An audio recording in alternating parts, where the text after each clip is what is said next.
Joseph Kabila Kabange, qui est l'ancien chef de l'État, qui lui n'a pas à être traité de la même façon que nous autres.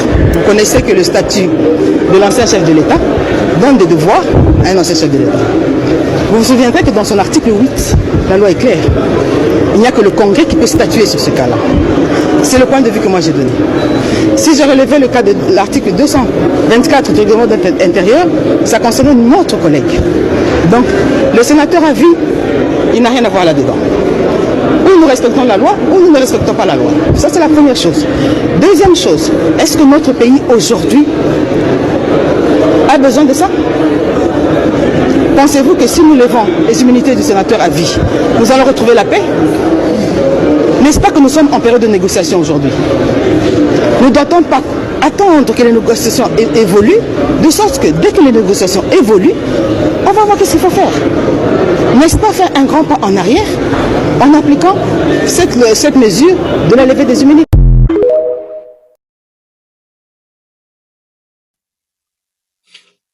Bandeko, Balandia Chronique du Net TV, merci encore une fois, merci Kozalawana pour la émission Oyo.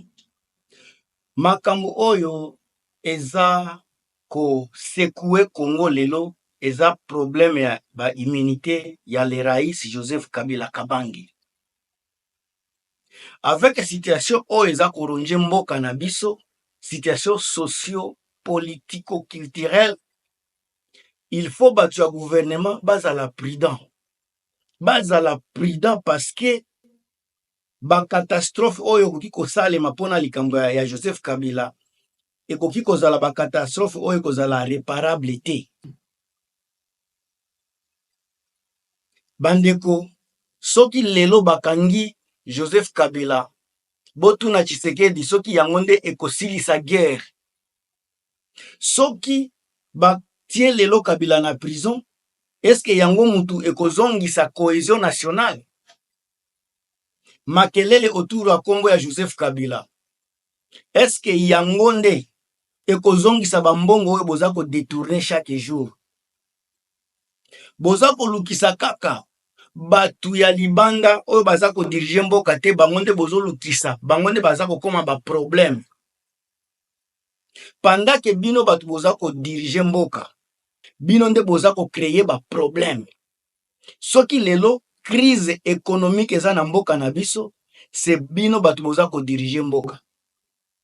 Soki lelo toza na crise sociale, cohésion ezangi eza lisusu na mboka te, c'est parce que bino batu boza na pouvoir, boza ko bebisa, boza ko diviser population. Soki lelo to komi na crise politique, c'est bino kaka batu bozalaki na négligence. Soki lelo rébellion komi na mboka, bino kaka nde boza ba otera makambo yango. Tangu Bunagana ekweyaki, bamboka ya mike zalaki kokweya, Kabila zalaki bon, azalaki na problème te. Tangu ekomi Goma na Bukavu, nde bokomi kolobela, bokomi ko attaquer Kabila. Kabila ne s'est pas affiché avec la tenue de la rébellion. Quel est cet autre acte qu'il a dû poser? Oyo vraiment ezako placer bakambi na biso ya mboka lelo dans les conditions de ne pas le respecter. Bobo Dolié majorité parlementaire nae. Afandi nae. Il n'a jamais réagi. Cette fois-là, il n'avait même pas parlé.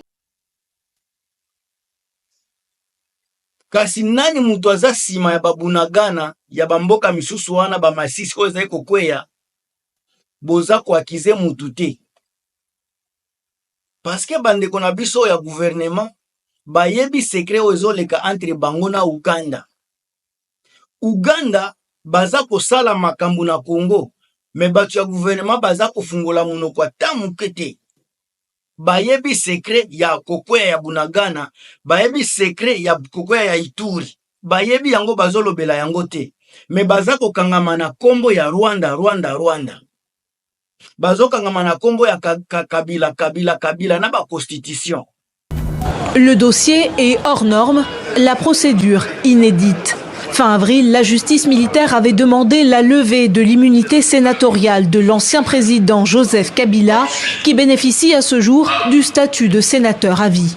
Une requête dont l'examen a débuté ce jeudi au Palais du Peuple par la lecture des chefs d'accusation. 1. Participation au mouvement insurrectionnel en assurant les communications des insurgés. 2. La trahison en entretenant des intelligences avec une puissance étrangère, en l'occurrence le Rwanda, ou avec ses agents. Le mouvement terroriste M23 AFC. 3. La participation à des crimes de guerre. Mais en RDC, la levée de l'immunité d'un ancien chef de l'État nécessite une autorisation du Congrès, c'est-à-dire une réunion conjointe des deux chambres du Parlement. Selon moi, que ce réquisitoire de l'ancien chef de l'État ne doit pas être traité au niveau du Sénat, plutôt au niveau du Congrès. Les débats se sont poursuivis à huis clos, sans annonce concrète. Le processus devrait être long et suscite de nombreuses interrogations quant à son bon déroulé. Ces dernières semaines, Jacquemain Chabani, vice-premier ministre chargé de l'Intérieur, et Constant Moutamba, ministre de la Justice, ont accusé Joseph Kabila de jouer un rôle actif dans le conflit armé en cours dans l'est du pays. Tandis que Félix Tshisekedi va encore plus loin. Selon le président, Joseph Kabila serait même à l'origine de l'AFC M23, le groupe armé qui contrôle actuellement plusieurs villes du nord et du sud Kivu. De son côté, le parti de l'ex-président, suspendu par le gouvernement, conteste ces accusations et parle d'affabulation. Selon plusieurs experts, une commission chargée d'examiner la requête en profondeur pourrait être constituée. Cette commission aurait pour mission d'auditionner Joseph Kabila, pour le moment toujours en exil. Vous êtes Bande konanga ba Congolais. Bino batu bozana posa ya kufungola miso, ya kufungola pena miso, ya kufungola matoi po banda koyoka pe kolandela makambo ya mboka. Ennemi ya Congo lelo eza bao baza ko diriger mboka. Batika kuambrie batu na kombo ya Kabila. Basko ba échouer ko diriger mboka, mais bazo linga bazwa buke miseri, baloba ke bakuba ba échouer ki pona mutu boye. Tozo mona ba détournement o eza ko salema chaque jour. Ba radio ya libanda baza kolobela ba scandale o eza koleka na gouvernement na biso. Ba scandale moko inexplicable. Mais bango bazo kangama na kombo ya Joseph Kabila. Ba on dirait so ki Joseph Kabila bakangi ende ba détournement ya fo ekosila. Ava ko kangana no Joseph Kabila. Ava ko landela makambo matata ponyo. Soki voza vraiment ba vrai, boza réel, boza na makambo ya bosolo, bande konangai. Bo arrêter nanu, ba oyo baza kopier, o baza na gouvernement wana baza kopier mboka. Bo arrêter ba oyo baza ko détourner ba fond. Boyebi pourquoi baza na capacité à ko stopper bangote? Bande ko bino batu boza ko landanga. Est-ce que boyebi pourquoi gouvernement bazo koka ko arrêter ba miyibi ya gouvernement te? Parce que eza plan na bango soki moko azwa ko yiba baza ko kabola mbongo e koma tour na tour mutu na mutu aza ko yiba me bango baza ko kabola ka bambongo mwaye bafunda ka bato eza te soki moko afundi eza neti aza kufunda gouvernement mobimba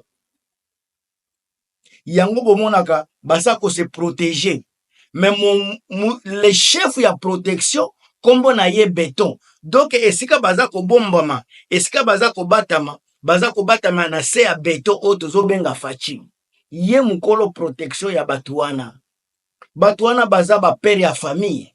Batuana baza na droit ya honneur. Ata soki baza ko yiba faut kotika baza ba homme honnête. Ko yiba na Congo ekomi honnêteté.